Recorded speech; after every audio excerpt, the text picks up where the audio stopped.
নে সাংসদ পত্নী হোৱাৰ কাৰণে কিবা অসুবিধা হ'ল নেকি? আমাৰ একো অসুবিধা নাই, কাৰণ আমাৰ স্কুল চলাই লৈ যাই আছে। তেখেতৰ ষ্টুডেণ্টৰ এতিয়া ধৰি লওক হেৰি আছে, পৰীক্ষা আছে, তেওঁ ছুটি লৈছে। মোৰ কোনো কথা অৱলম্বন নাই।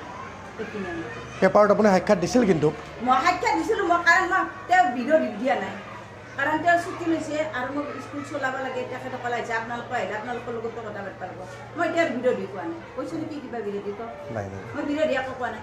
এতিয়া তোমালোকে ইয়াতে সোমাইছা, মই তোমালোকক ঠেলি দিব নোৱাৰিম। মানে সাংসদ পত্নী হোৱাৰ কাৰণে ধৰক এনেধৰণৰ ব্যৱস্থা লোৱা বুলি ভাবে নেকি আপুনি? একো নলওঁ, কাৰণ কিয় আপোনালোকৰ প্ৰতিদিন আপোনালোকৰ DUI ইয়াৰ কথা হৈছে কি আপোনালোকে দেখিহে কাম কৰিব, নেদেখিয়ে কাম নকৰে নহয়। মই মিছা কথা ক'লেও কিবা এটা হ'ব নহ'ব। যিটো তোমালোকে দেখিছা, এতিয়া চোৱা, তোমালোকে ভিতৰত সোমাই চোৱা যদি পৰিৱেশ আছে ল'ৰা ছোৱালীৰ পৰা চোৱা, কিন্তু এই ল'ৰা ছোৱালীৰ জীৱন আছে নে নাই? কিন্তু আপোনালোকক একো নকওঁ। আজি চৰকাৰৰ তলত আমি কাম কৰি আছোঁ, চৰকাৰেও চাব লাগে এইখিনি, হয়নে নাই? সেই কথাখিনিয়ে ভালকৈ যদি কৈ দিয়ে অকণমান যে পঢ়া পৰিৱেশ নাই। গাৰ্জেনক বুজক, কাৰণ কিয় জানে না? এনে 6 মাহ ছুটি লোৱাটো হয় বাইদেউ ন?